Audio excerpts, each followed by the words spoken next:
നമസ്കാരം. ആനന്ദ് ഇന്റർനാഷണൽ ന്യൂസിലേക്ക് സ്വാഗതം. പ്രധാന വാർത്തകൾ. ബ്രിട്ടനിലെ ഹെൽത്ത് സെക്രട്ടറി വെസ്ട്രീറ്റിംഗിനെ ഒഴിവാക്കി ആഞ്ചല റെയ്നറെ തിരിച്ചെത്തിക്കാൻ സ്റ്റാർമറുടെ നീക്കം. നേതൃപദവി ആഗ്രഹിക്കുന്ന ലേബർ മന്ത്രിമാരെയും എംപിമാരെയും ഒതുക്കാനാണ് സ്റ്റാർമർ ലക്ഷ്യമിടുന്നതെന്ന് ആരോപണം.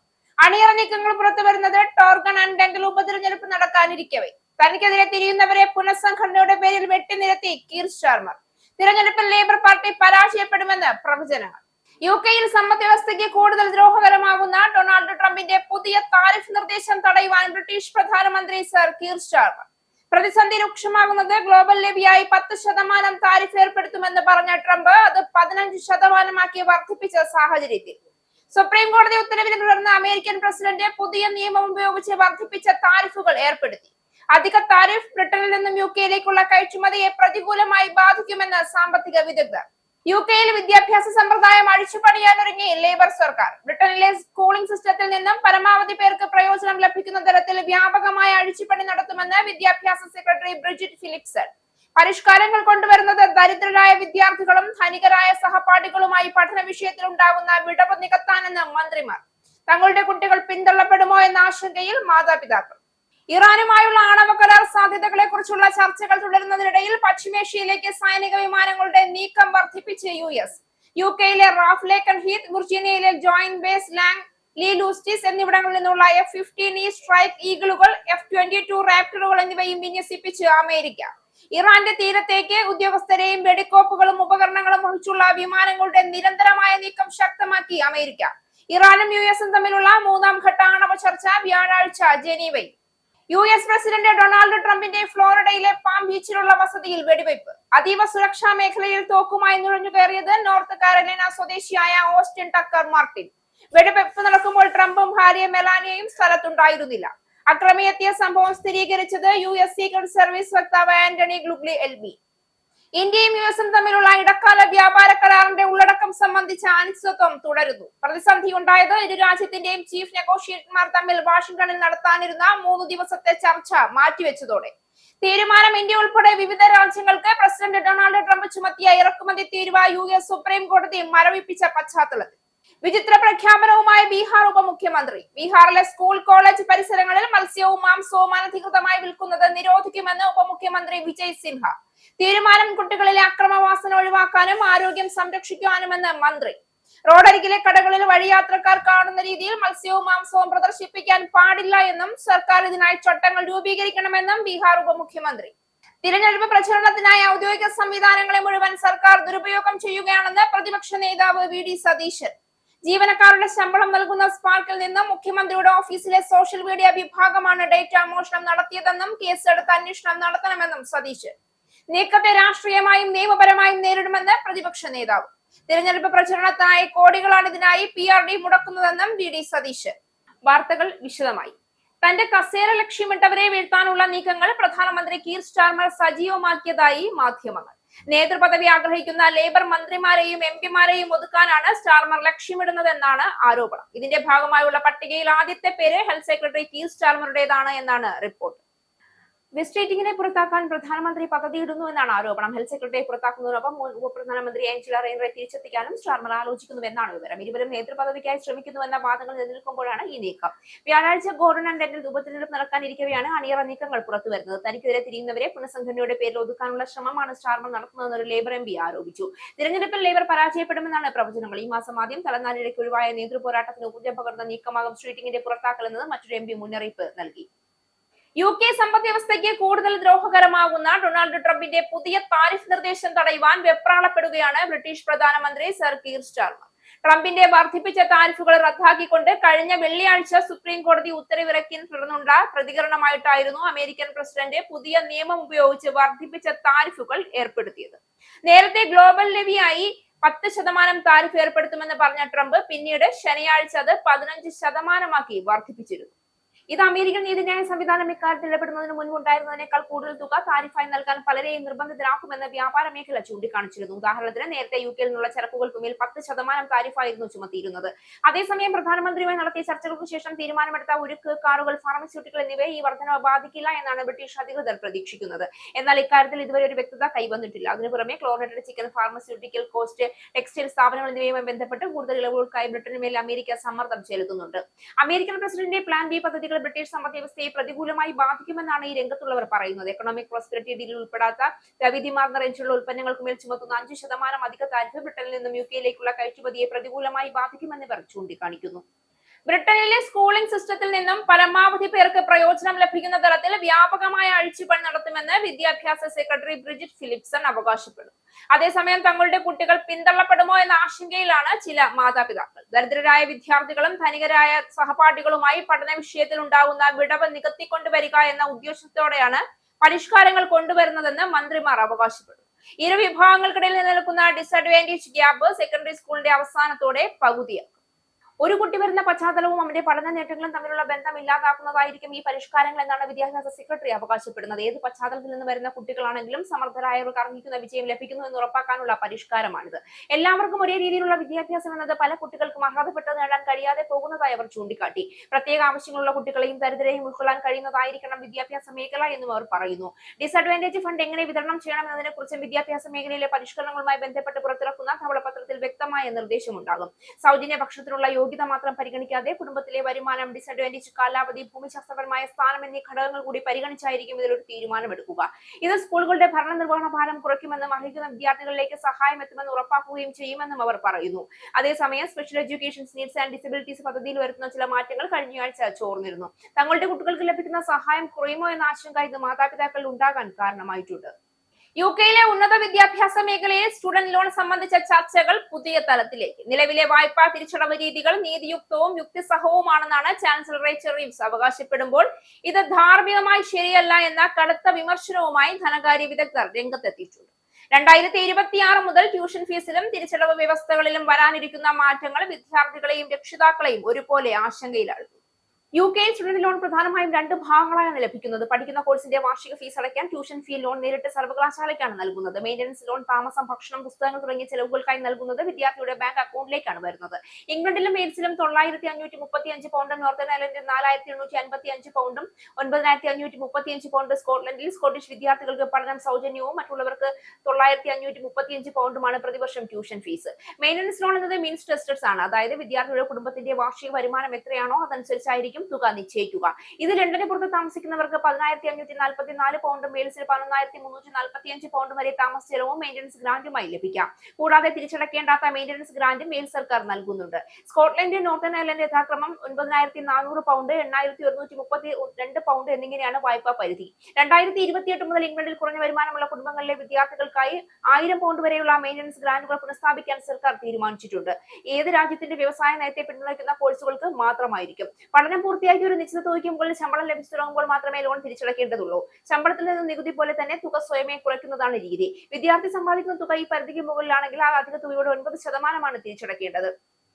ഇത് യഥാക്രമം ഇംഗ്ലണ്ടിൽ 25,000 പൗണ്ട്, വെയിൽസിൽ 28,470 പൗണ്ട്, സ്കോട്ട്ലൻഡ് 32,745 പൗണ്ട്, നോർത്തേൺ അയർലൻഡിൽ 26,065 പൗണ്ടുമാണ്. വായ്പ എടുക്കുന്ന ദിവസം മുതൽ പലിശ ഈടാക്കി തുടങ്ങും. ഇംഗ്ലണ്ടിലും സ്കോട്ട്ലൻഡിലും നിലവിൽ ഇത് 4.3%. എന്നാൽ വെയിൽസിൽ വരുമാനത്തിനനുസരിച്ച് ഇത് 7.3% വരെയാകാം. സ്റ്റുഡന്റ് ലോണിന്റെ ഏറ്റവും വലിയ പ്രത്യേകത അത് ജീവിതകാലം മുഴുവൻ അടയ്ക്കേണ്ടതില്ല എന്നതാണ്. നിശ്ചിത വർഷങ്ങൾ കഴിഞ്ഞാൽ ബാക്കി തുക എത്രയാണെങ്കിലും സർക്കാർ അത് എഴുതി തള്ളും. ഇംഗ്ലണ്ട് 40 വർഷവും, വെയിൽസ്, സ്കോട്ട്ലൻഡ് 30 വർഷം, നോർത്തേൺ അയർലൻഡ് 25 വർഷവുമാണ് ലോൺ എഴുതിത്തള്ളുന്ന കാലാവധി. 2026 മുതൽ ട്യൂഷൻ ഫീസിലും മെയിൻ്റനൻസ് ലോണിലും പണപ്പെരുപ്പത്തിനനുസരിച്ചുള്ള വർധനവുണ്ടാകും. RPIX എന്ന സൂചിക അടിസ്ഥാനമാക്കിയാണ് ഇത് കണക്കാക്കുന്നത്. ഇതനുസരിച്ച് ഇംഗ്ലണ്ടിലെ ട്യൂഷൻ ഫീസ് ഏകദേശം 9,900 പൗണ്ട് കടക്കുമെന്നാണ് റിപ്പോർട്ടുകൾ. പാശ്ചാത്യ രാജ്യങ്ങളിൽ കുടിയേറ്റ വിരുദ്ധത ശക്തി പ്രാപിക്കുമ്പോൾ അതിനെ മനുഷ്യത്വ രാഹിത്യത്തിന്റെ വളർച്ചയായി വ്യാഖ്യാനിക്കപ്പെടുന്നു. ലഭിച്ചുകൊണ്ടിരുന്ന പരിഗണനകൾ ഓരോന്നായി ഇല്ലാതെയാകുമ്പോൾ ഇരവാദം മുഴക്കി കുടിയേറ്റക്കാരനു വേണ്ടി രംഗത്തെത്താറുമുണ്ട്. എന്നാൽ പാശ്ചാത്യ രാജ്യങ്ങളിലെ ജനങ്ങൾക്കിടയിൽ മാറുന്ന മനോഭാവത്തിന് മൂലകാരണം എന്താണെന്ന് ചിന്തിച്ചിട്ടുണ്ടോ എന്ന് സംശയമാണ്. അതിലേക്ക് വിരൽ ചൂണ്ടുന്ന ഒരു സംഭവമാണ് ഇപ്പോൾ വൈറ്റ് ചാപ്പലിൽ ഉണ്ടായിരിക്കുന്നത്. മുസ്ലിം ഭൂരിപക്ഷ പ്രദേശമായതിനാൽ ബൈബിൾ വായിക്കരുതെന്ന് ആവശ്യപ്പെട്ട ഒരു സുവിശേഷ പ്രസംഗത്തിനെ ജനങ്ങൾ വിലക്കി. എന്നാൽ വനിതാ പോലീസ് ഉദ്യോഗസ്ഥരുടെ സംയോജിതമായ ഇടപെടൽ പ്രശ്നം കൂടുതൽ വഷളാക്കാതെ സൂക്ഷിച്ചു. ബൈബിൾ വായന തുഴയാൻ വന്നവരോട് ഈ അഭിപ്രായ സ്വാതന്ത്ര്യം ഉറപ്പു നൽകുന്ന ഒരു രാജ്യമാണെന്ന് അവർ ഉറച്ച സ്വരത്തിൽ തന്നെ പറഞ്ഞു. നിങ്ങളിൽ പലർക്കും അത് കേൾക്കാൻ ഇഷ്ടമില്ല എന്നറിയാം. അദ്ദേഹം പറയുന്നത് ശ്രദ്ധിക്കാതെ നടന്നു പൊയ്ക്കോളൂ. അദ്ദേഹം നിങ്ങളുടെ വീട്ടിൽ വന്നൊന്നുമല്ല പ്രസംഗിക്കുന്നത് എന്ന് വനിതാ പോലീസ് ഉദ്യോഗസ്ഥ ഉറച്ച സ്വരത്തിൽ തന്നെയായിരുന്നു പറഞ്ഞത്.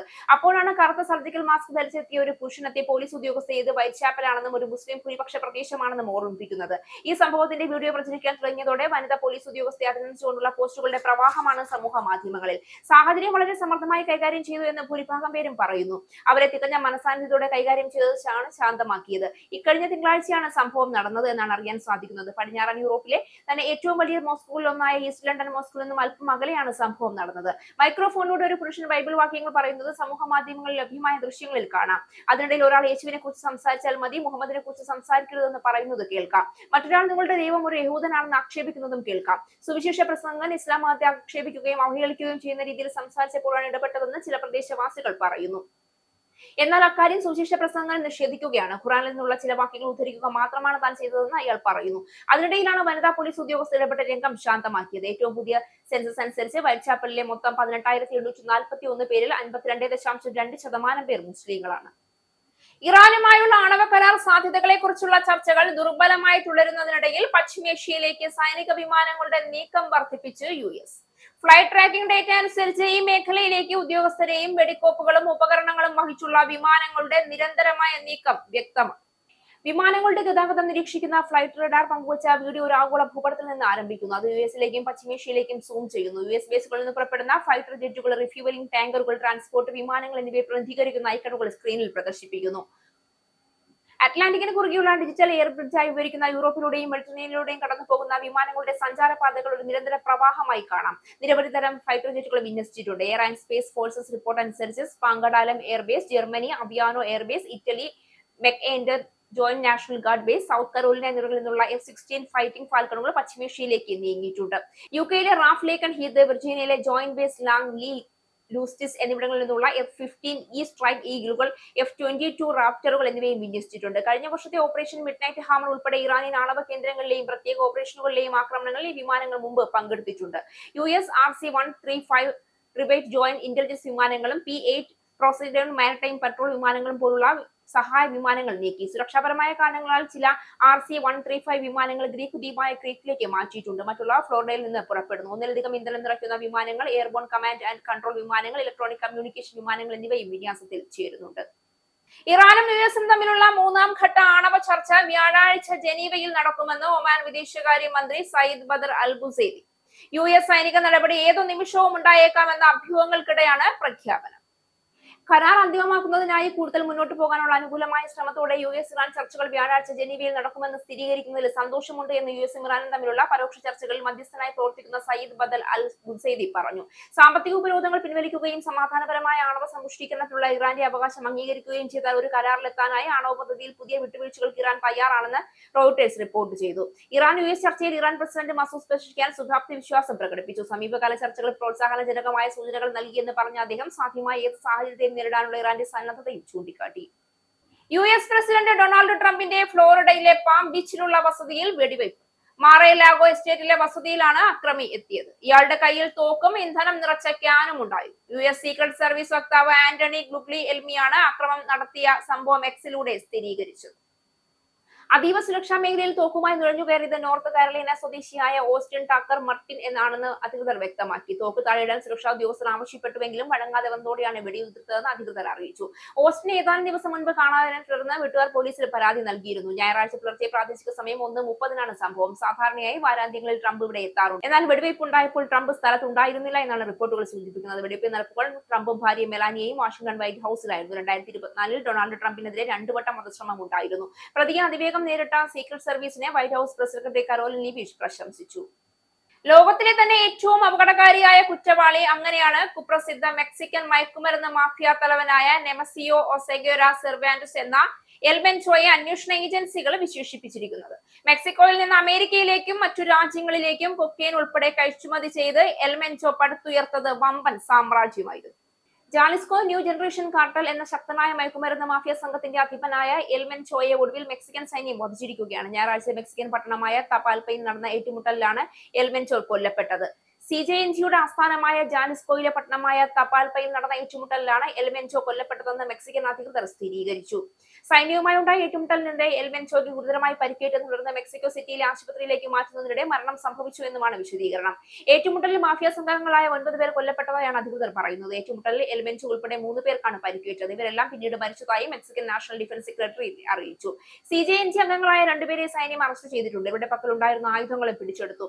CJNG-യുടെ അത്യാധുനിക കവചിത വാഹനങ്ങളും റോക്കറ്റ് ലോഞ്ചറുകൾ ഉൾപ്പെടെയുള്ളവയും സൈന്യം കസ്റ്റഡിയിലെടുത്തു. ഏറ്റുമുട്ടലിൽ 3 സൈനികർക്ക് പരിക്കേറ്റിട്ടുണ്ടെന്നും അധികൃതർ പറഞ്ഞു.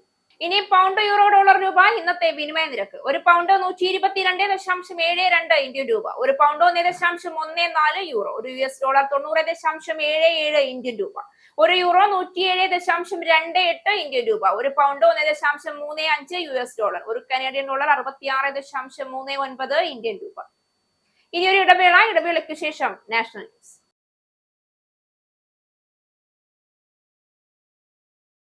നമസ്കാരം, നാഷണൽ ന്യൂസിലേക്ക് സ്വാഗതം.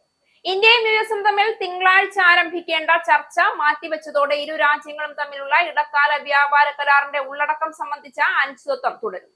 ഇരു രാജ്യത്തിന്റെയും ചീഫ് നെഗോഷിയേറ്റർമാർ തമ്മിൽ വാഷിംഗ്ടണിൽ നടത്താനിരുന്ന 3 ദിവസത്തെ ചർച്ചയാണ് മാറ്റിവെച്ചത്. ഇന്ത്യ ഉൾപ്പെടെ വിവിധ രാജ്യങ്ങൾക്ക് പ്രസിഡന്റ് ഡൊണാൾഡ് ട്രംപ് ചുമത്തിയ ഇറക്കുമതി തീരുവ US സുപ്രീം കോടതി മരവിപ്പിച്ച പശ്ചാത്തലത്തിലാണ് തീരുമാനം എന്നാണ് റിപ്പോർട്ട്. ഫെബ്രുവരി 23, 24, 25 തീയതികളിലായിട്ടായിരുന്നു ചർച്ച നടക്കേണ്ടിയിരുന്നത്. വ്യാപാര കരാർ ഏപ്രിൽ മുതൽ പ്രാബല്യത്തിൽ വരുമെന്നായിരുന്നു നേരത്തെ വാണിജ്യ വകുപ്പ് മന്ത്രി പീയൂഷ് ഗോയൽ പറഞ്ഞത്. ഇതിന് മുന്നോടിയായുള്ള ചർച്ചകളാണ് ഇന്ന് നടക്കാനിരുന്നത്. എന്നാൽ സുപ്രീം കോടതിയുടെ ഉത്തരവോടെ ചർച്ച മാറ്റുകയായിരുന്നു എന്നാണ് വിവരം. ഇരു രണ്ട് രാജ്യങ്ങൾക്കും സൗകര്യപ്രദമായ മറ്റൊരു തീയതിയിൽ ചർച്ച നടക്കുമെന്ന് വാണിജ്യ മന്ത്രാലയ വൃത്തങ്ങൾ അറിയിച്ചിരിക്കുന്നുണ്ട്. ഇന്ത്യ അടക്കം വിവിധ രാജ്യങ്ങൾക്ക് തീരുവ ഏർപ്പെടുത്തിയ ട്രംപിന്റെ നടപടിയെ US സുപ്രീം കോടതി രൂക്ഷമായി വിമർശിച്ചിരുന്നു. ട്രംപ് പ്രഖ്യാപിച്ച തീരുവ നിയമാനുസൃതമല്ല എന്നും ദേശീയ അടിയന്തരാവസ്ഥയുമായി ബന്ധപ്പെട്ട 1977 നിയമം ദുരുപയോഗം ചെയ്തെന്നും സുപ്രീം കോടതി നിരീക്ഷിച്ചിരുന്നു. തുടർന്ന് തീരുവ റദ്ദാക്കുകയും ചെയ്തു. എന്നാൽ സുപ്രീം കോടതി വിധി അംഗീകരിക്കാൻ ട്രംപ് തയ്യാറായില്ല. വിധിക്ക് പിന്നാലെ വെള്ളിയാഴ്ച ട്രംപ് ഇന്ത്യ അടക്കമുള്ള രാജ്യങ്ങൾക്ക് 10% അധിക തീരുവ പ്രഖ്യാപിക്കുകയുണ്ടായി. ഫെബ്രുവരി 24 മുതൽ ഇത് പ്രാബല്യത്തിൽ വരുമെന്നാണ് ട്രംപ് ആദ്യം അറിയിച്ചത്. എന്നാൽ ശനിയാഴ്ച അദ്ദേഹം വീണ്ടും വാക്കുമാറി 15% തീരുവ ഏർപ്പെടുത്തുന്നതായി പ്രഖ്യാപിച്ചു. ഇന്ത്യയിൽ നിന്ന് ഇറക്കുമതി ചെയ്യുന്ന ഭൂരിഭാഗം ഉൽപ്പന്നങ്ങൾക്കും 18% തീരുവ ചുമത്തിയുള്ള വ്യാപാര കരാറിന്റെ പ്രാഥമിക രൂപരേഖ സംബന്ധിച്ച് ഇരു രാജ്യങ്ങളും ഈ മാസം ആദ്യം ധാരണയായിരുന്നു. ഈ കരാറിൽ യാതൊരു മാറ്റവും ഉണ്ടാകില്ല എന്നാണ് ട്രംപ് അറിയിച്ചിരിക്കുന്നത്. ഇന്ത്യയുമായുള്ള ബന്ധം അസാധാരണമാണെന്നും ട്രംപ് പറഞ്ഞു. ബീഹാറിലെ സ്കൂൾ, കോളേജ് പരിസരങ്ങളിൽ മത്സ്യവും മാംസവും അനധികൃതമായി വിൽക്കുന്നത് നിരോധിക്കുമെന്ന് ഉപമുഖ്യമന്ത്രി വിജയ് സിൻഹ. കുട്ടികളിലെ അക്രമവാസന ഒഴിവാക്കാനും ആരോഗ്യം സംരക്ഷിക്കുവാനുമാണ് തീരുമാനമെന്ന് മന്ത്രി മാധ്യമങ്ങളോട് പറഞ്ഞു. ആൾക്കൂട്ടമുള്ള തുറന്ന സ്ഥലങ്ങളിൽ വിൽപ്പന അനുവദിക്കില്ല എന്ന് കാട്ടി ബീഹാർ സർക്കാർ ഉത്തരവിറക്കി. ആരാധനാലയങ്ങളുടെ പരിസരങ്ങളിലും അനധികൃത മാംസ വിൽപ്പനയ്ക്ക് നിരോധനമുണ്ട്. ലൈസൻസ് ഉള്ളവർക്ക് മാത്രമേ മത്സ്യവും മാംസവും വിൽക്കാൻ കഴിയൂ. റോഡരികിലെ കടകളിൽ വഴിയാത്രക്കാർ കാണുന്ന രീതിയിൽ മത്സ്യവും മാംസവും പ്രദർശിപ്പിക്കാൻ പാടില്ല. സർക്കാർ ഇതിനായി ചട്ടങ്ങൾ രൂപീകരിക്കുകയാണ്. നിയമം കർശനമായി നടപ്പാക്കുമെന്നും മന്ത്രി പറഞ്ഞു. ആരാധനാലയങ്ങളുടെ 500 മീറ്റർ പരിസരത്ത് മാംസം വിൽക്കുന്നത് 2025 മാർച്ചിൽ UP സർക്കാർ നിരോധിച്ചിരുന്നു. ബംഗാളിൽ CPM സംസ്ഥാന കമ്മിറ്റി അംഗമായ യുവ നേതാവ് പ്രതികൂർ റഹ്മാൻ തൃണമൂൽ കോൺഗ്രസിൽ ചേർന്നു. കഴിഞ്ഞ 16-ന് പാർട്ടിയിൽ നിന്ന് രാജിവെച്ച റഹ്മാൻ തൃണമൂൽ MPയും മമതാ ബാനർജിയുടെ അനന്തരവനുമായ അഭിഷേക് ബാനർജിയിൽ നിന്ന് അംഗത്വം സ്വീകരിച്ചു. കഴിഞ്ഞ ലോക്സഭാ തെരഞ്ഞെടുപ്പിൽ അഭിഷേക് ബാനർജിക്കെതിരെ ഡയമണ്ട് ഹാർബർ മണ്ഡലത്തിൽ മത്സരിച്ചത് റഹ്മാനായിരുന്നു. BJPയെ നേരിടാൻ തൃണമൂലിന് മാത്രമേ സാധിക്കൂ എന്ന് റഹ്മാൻ പറഞ്ഞു. പാർട്ടിയുടെ യുവ നേതാവ് തൃണമൂലിലേക്ക് പോകുന്നത് തടയാൻ CPM നേതൃത്വം അന്യായ ചർച്ചകളിലൂടെ കഠിന ശ്രമം നടത്തിയെങ്കിലും ഫലമുണ്ടായില്ല. SFI മുൻ ദേശീയ വൈസ് പ്രസിഡന്റ് ആയിരുന്ന റഹ്മാൻ പാർട്ടി പ്രതീക്ഷയോടെ വളർത്തിക്കൊണ്ടുവന്ന നേതാവായിരുന്നു. റഹ്മാനെ പുറത്താക്കിയതായി CPM അറിയിച്ചു.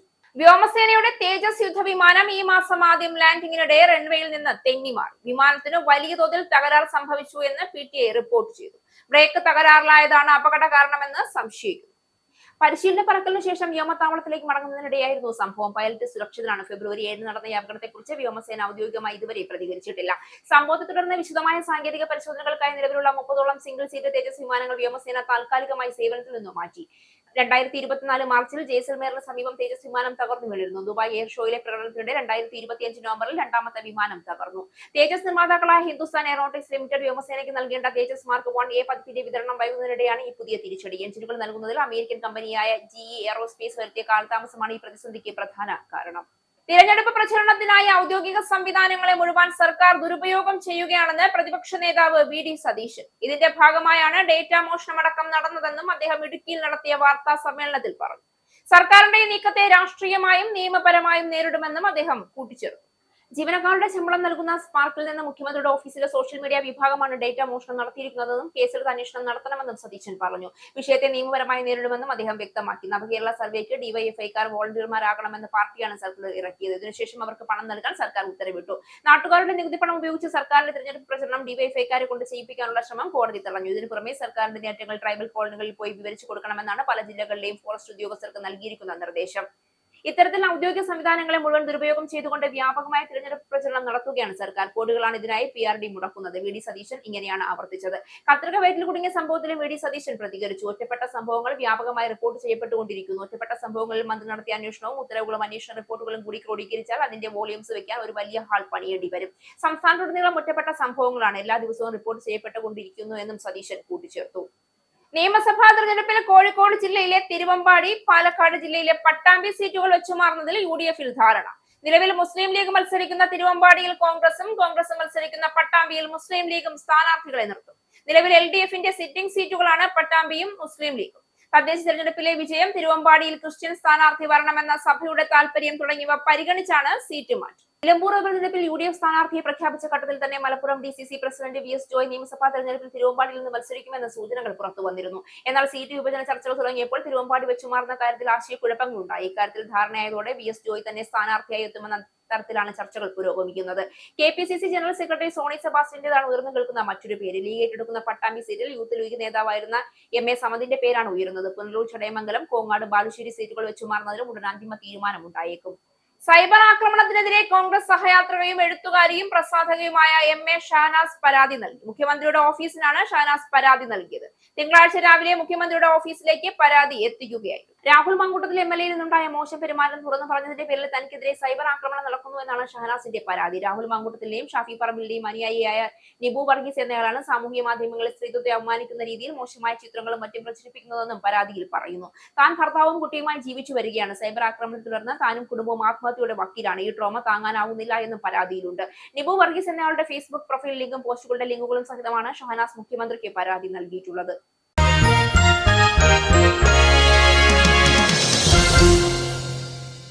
ഇന്ത്യൻ സൂപ്പർ ലീഗിൽ കൊച്ചിയിൽ നടന്ന സീസണിലെ ആദ്യ ഹോം മത്സരത്തിൽ കേരള ബ്ലാസ്റ്റേഴ്സിന് തോൽവി. ഏകപക്ഷീയമായ ഒരു ഗോളിന് മുംബൈ സിറ്റി FC ആണ് ബ്ലാസ്റ്റേഴ്സിനെ കീഴടക്കിയത്. സീസണിലെ ടീമിന്റെ രണ്ടാമത്തെ തോൽവിയാണ്.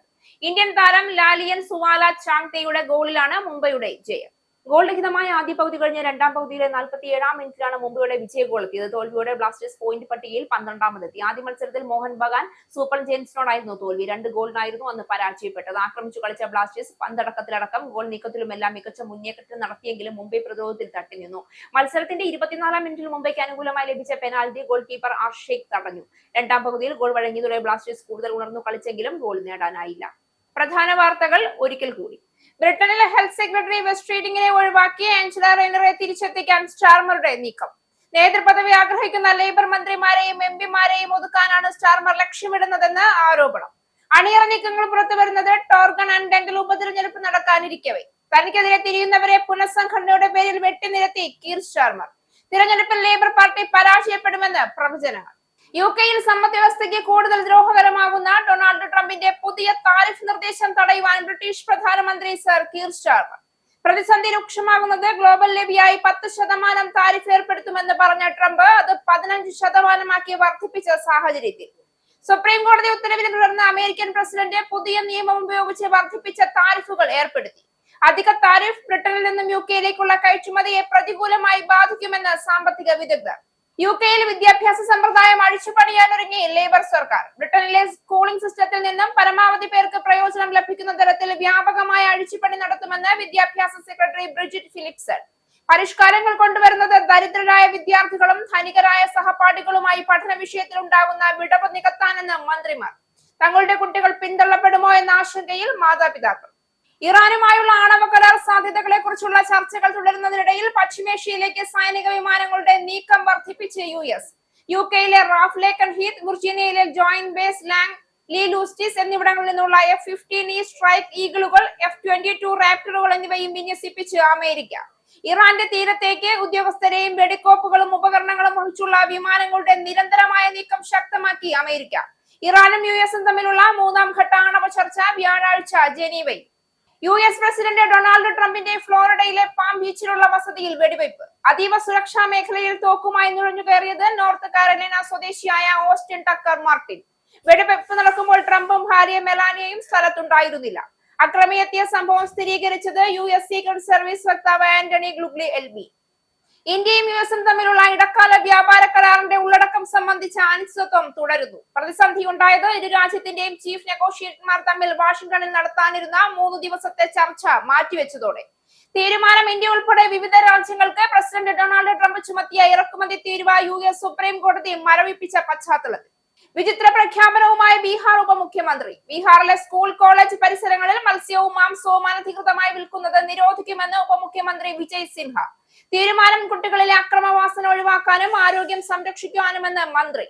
റോഡരികിലെ കടകളിൽ വഴിയാത്രക്കാർ കാണുന്ന രീതിയിൽ മത്സ്യവും മാംസവും പ്രദർശിപ്പിക്കാൻ പാടില്ല എന്നും സർക്കാർ ഇതിനായി ചട്ടങ്ങൾ രൂപീകരിക്കണമെന്നും ബീഹാർ ഉപമുഖ്യമന്ത്രി. തിരഞ്ഞെടുപ്പ് പ്രചരണത്തിനായി ഔദ്യോഗിക സംവിധാനങ്ങളെ മുഴുവൻ സർക്കാർ ദുരുപയോഗം ചെയ്യുകയാണെന്ന് പ്രതിപക്ഷ നേതാവ് VD സതീശൻ.